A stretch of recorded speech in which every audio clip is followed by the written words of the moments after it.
Muito bem, eu sou o pastor Douglas Schlinvai, pastor da Igreja Bíblica de Rio Verde, e esse é o canal da nossa igreja. Nós estamos aqui numa série de estudos expositivos na carta de Paulo aos Filipenses. Estamos aqui fazendo breves comentários, versículo por versículo. No último estudo nós estivemos aqui estudando Filipenses capítulo 2, dos versículos 1 ao 4.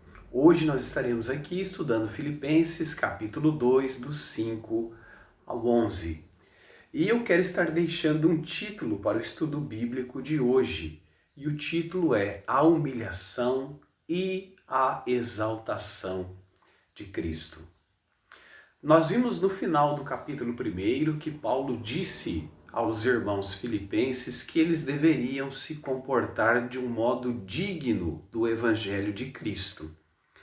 E se comportar de uma maneira digna do Evangelho de Cristo corresponde a ter uma conduta apropriada para quem é um cidadão do reino dos céus.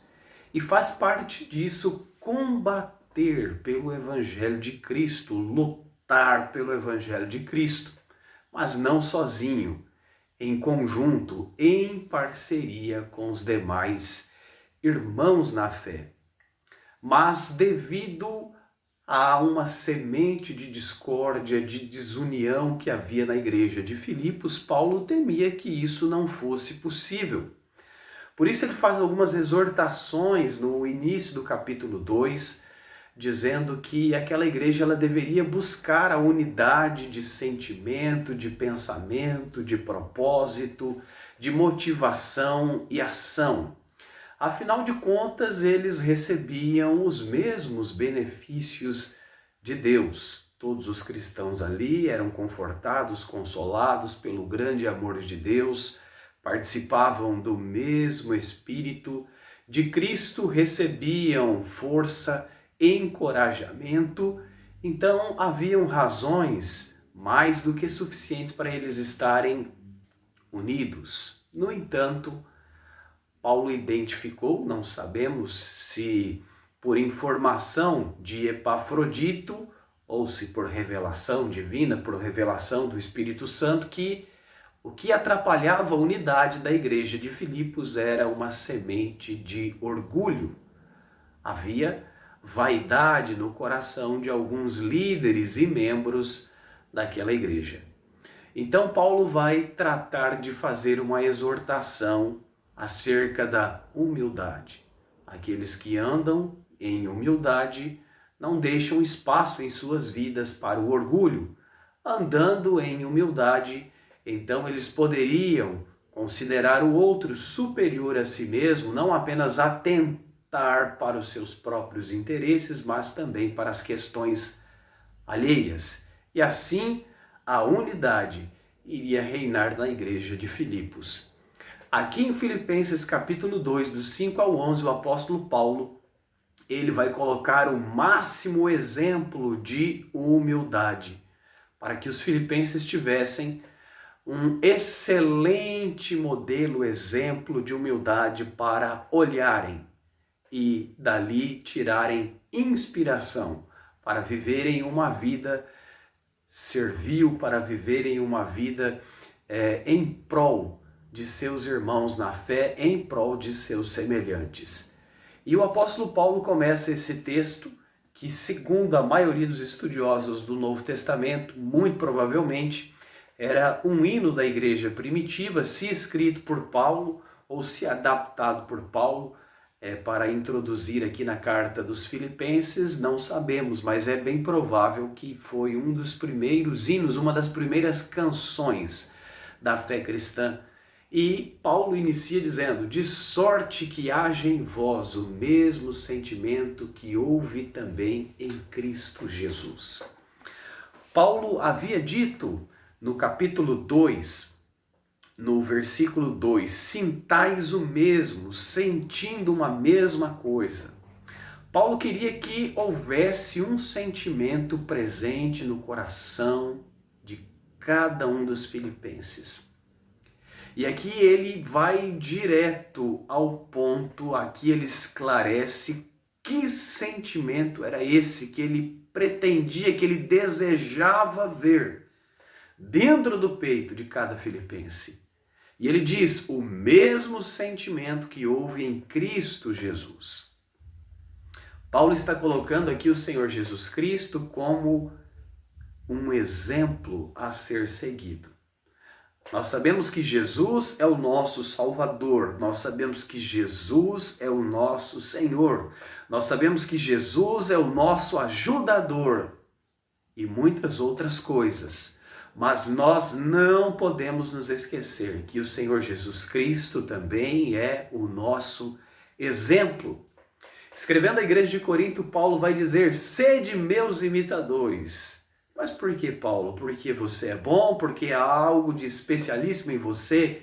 E ele diz: não, porque eu sou um imitador de Cristo. Sede meus imitadores, como também eu de Cristo. Então Cristo é o grande exemplo a ser seguido por nós cristãos. Toda a nossa ética, nossa moralidade, as virtudes que nós desejamos agregar, acrescentar ao nosso caráter, tudo isso deve ter como inspiração, como fonte, o Senhor Jesus Cristo. Então, por que nós devemos ser bons, misericordiosos, justos, amorosos, etc, etc? Porque o Senhor Jesus Cristo procedeu assim. Porque o Senhor Jesus Cristo é bom, porque o Senhor Jesus Cristo é misericordioso, porque o Senhor Jesus Cristo é justo, etc, etc. Então nós buscamos reproduzir o caráter, os sentimentos, os propósitos de Cristo em nós. Esse é o grande propósito de Deus para os seus filhos adotivos, para aqueles que pela fé em Cristo são adotados na família de Deus. Sentimento aqui significa mais do que emoção. Sentimento aqui significa propósito, significa uma atitude, de sorte que haja em vós o mesmo sentimento que também houve em Cristo Jesus. Que sentimento foi esse? Aí Paulo vai dizer que, sendo em forma de Deus, não teve por usurpação ser igual a Deus. Sendo em forma de Deus, ou seja, Jesus existia como Deus. A sua essência, a sua realidade de existência, ela era divina, que sendo em forma de Deus, o apóstolo Paulo está falando aqui sobre a divindade do Senhor Jesus Cristo. Cristo, ele é pré-existente, ele não passou a existir a partir do momento que ele veio a esse mundo através da Virgem Maria, não. Cristo, ele é pré-existente, na verdade, mais do que isso. Cristo é eterno, na verdade, mais do que isto. Cristo é divino. Então Paulo está dizendo, olha, Jesus Cristo era Deus. Cristo era Deus e ele não teve por usurpação ser igual a Deus. A palavra usurpação, ela tem dois sentidos. O primeiro sentido da palavra usurpação é você se apropriar de algo que não é seu, uma espécie de roubo. Mas o segundo sentido da palavra usurpação é você se apegar a algo que é seu. E Paulo está dizendo que Jesus não se apegou ao fato de ser igual a Deus. Versículo 7, mas fez a si mesmo de nenhuma reputação, tomando a forma de servo, fazendo-se semelhante aos homens. Jesus Cristo, sendo Deus, estando na glória da majestade, estando em uma posição elevadíssima, excelsa, ele não se apegou a esta posição de igualdade com o Pai. Mas ele voluntariamente, quando os membros da Santíssima Trindade, na eternidade, estabelecendo o plano da redenção, estabelecendo os decretos, a determinação divina da redenção do homem em Cristo Jesus para a glória de Deus Pai, Jesus Cristo, voluntariamente se fez servo de Deus Pai.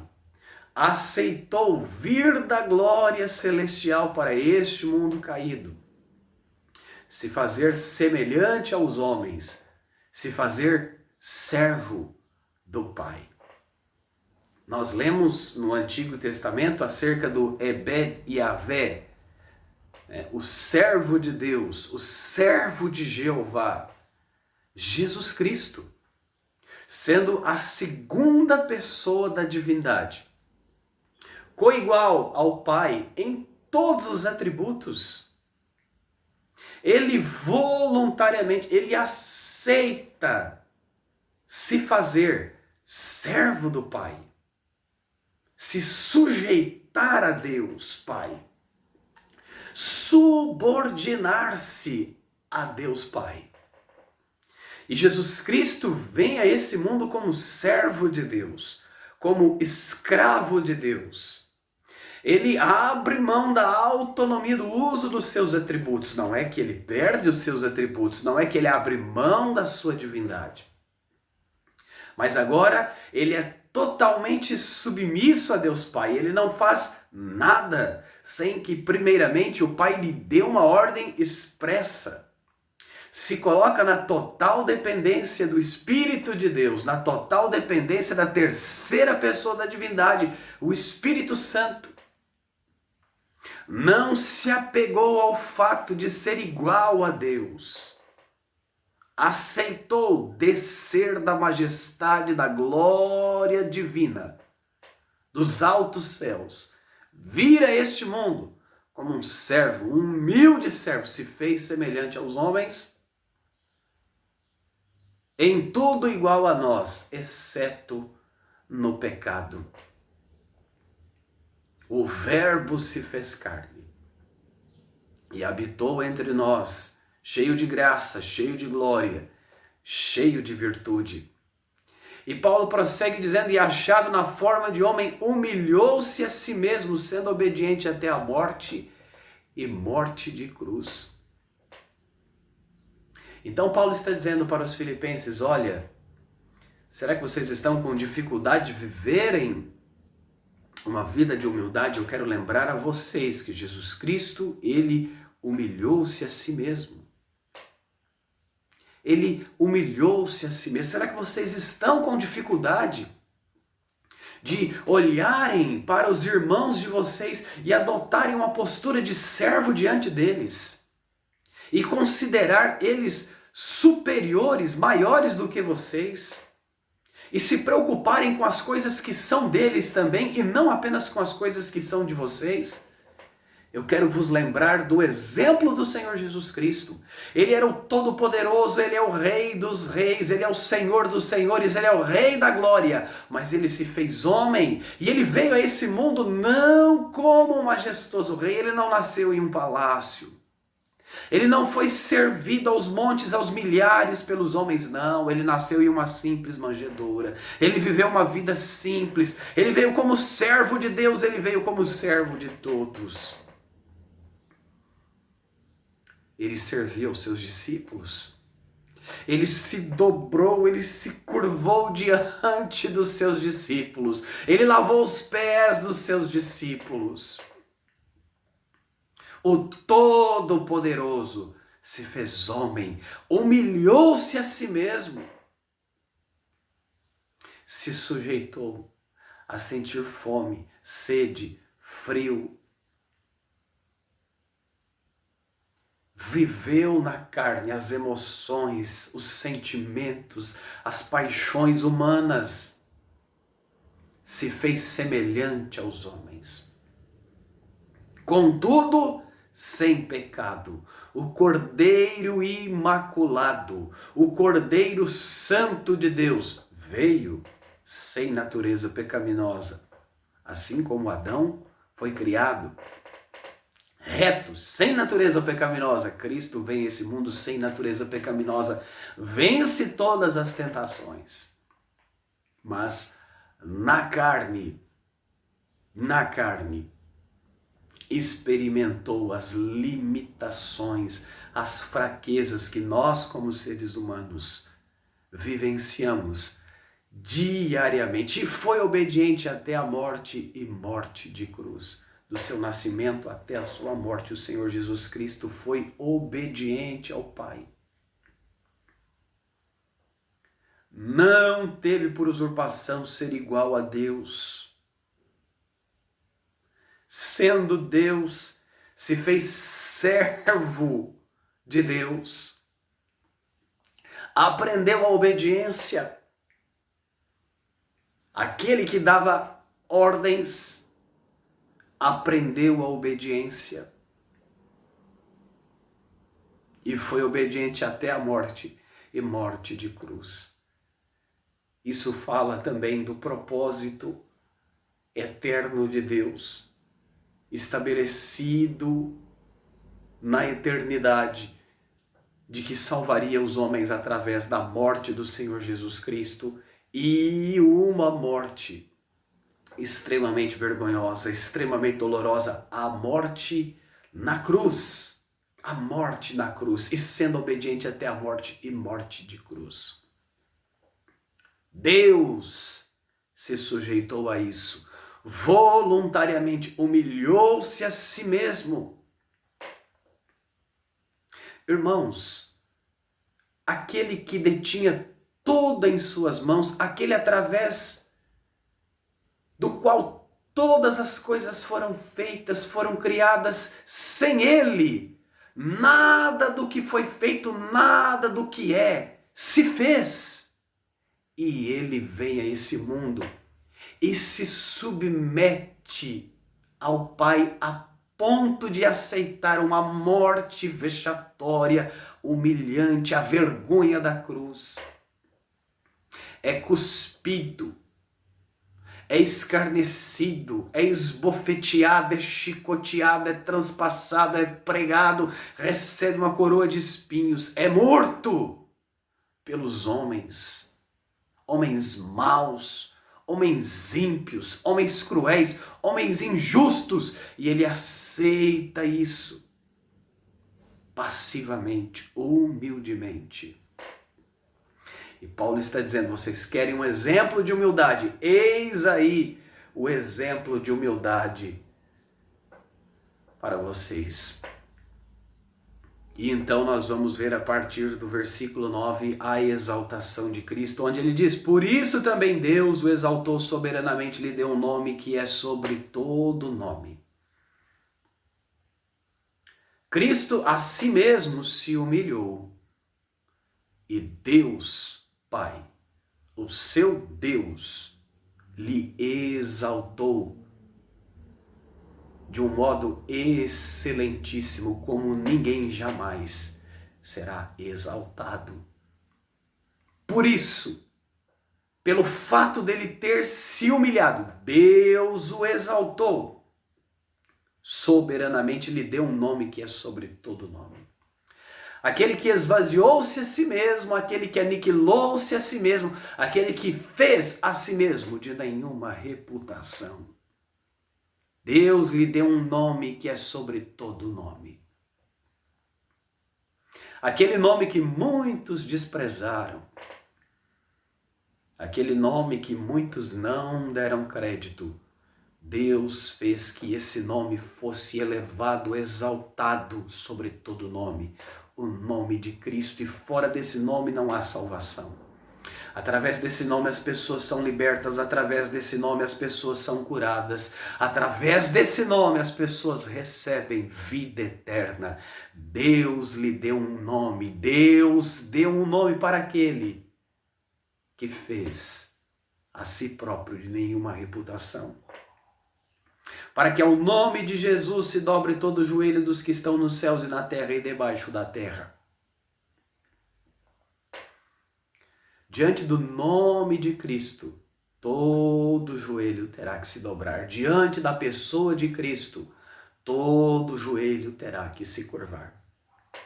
Jesus Cristo se humilhou, veio a esse mundo, os seus joelhos se dobraram diante dos homens para servir aos homens, e um dia os joelhos de todos os homens terão que se curvar diante de seu senhorio. E toda língua confesse que Jesus Cristo é o Senhor, para a glória de Deus Pai.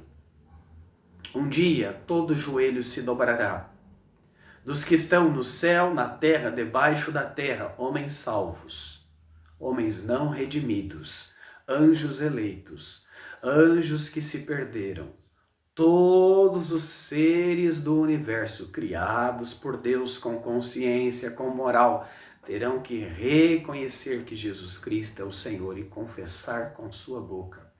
Evidentemente que Paulo não está falando aqui de universalismo, de salvação universal, mas de um reconhecimento universal do senhorio de Cristo. E eu termino dizendo, nós vivemos dias onde muitas teologias propagam que nós devemos assumir uma postura de filhos de Deus. E assumir uma postura de filhos de Deus para eles significa que nós devemos viver como reis nesta terra. Afinal de contas, não diz a Escritura que nós somos reis e sacerdotes, herdeiros de Deus, co-herdeiros de Cristo? Então, vivamos a majestade divina sobre a face dessa terra. Recentemente eu vi um desses novos apóstolos dizer, olha, se Deus não tem a capacidade de fazer você andar em um carro 0 km, é melhor você servir a Satanás. Porque os servos de Satanás andam com carro 0 km. De fato, a palavra de Deus, ela diz diversas vezes que Deus exalta aquele que a si mesmo se humilha. O apóstolo Pedro vai dizer, humilhai-vos, pois, debaixo da potente mão do Senhor, para que a seu tempo ele vos exalte. Deus tem um tempo de exaltar os seus filhos, mas eu preciso lhe dizer que o tempo pleno da exaltação não é aqui. O tempo pleno da exaltação é quando o Senhor Jesus Cristo voltar para glorificar a sua igreja. Jesus Cristo não se fez servo e em seguida, após a sua morte, ressurreição e ascensão, foi exaltado por Deus soberanamente, recebeu autoridade e poder sobre todas as nações, sobre todos os povos, sobre todos os homens, e voltou à glória que ele tinha anteriormente com o Pai, se assentou à sua destra, para que nós pudéssemos dominar as pessoas, para que nós pudéssemos receber o melhor dessa terra. Não. Tudo isso aconteceu para que o Senhor Jesus Cristo nos desse um exemplo de que se aquele que tinha tudo abriu mão de muita coisa para servir, nós que temos tão pouco, podemos abrir mão desse pouco também para servirmos uns aos outros. E a seu tempo Deus nos exaltará. E quando isso acontecer, não será para nossa própria glória, mas será para a glória de Deus. Porque até mesmo a exaltação de Cristo, ela foi para a glória de Deus. Na igreja de Filipos, muitos estavam atrás de vanglória. Não, nós não devemos estar atrás de vanglória. Nós devemos fazer tudo para a glória de Deus. que nós possamos olhar para o exemplo de Cristo e sermos pessoas mais humildes. Olhando para o exemplo de Cristo, então nós vamos poder viver a exortação de Paulo. Nada façais por contenda, nem por vanglória, mas por humildade cada um considere os outros superiores a si mesmo. Que o Senhor Jesus Cristo abençoe grandemente a sua vida. Se você gostou deste vídeo, desta palavra, deixe o seu gostei, o seu comentário, compartilhe. Com certeza isso estará nos ajudando a estarmos aqui falando um pouco mais acerca da palavra de Deus.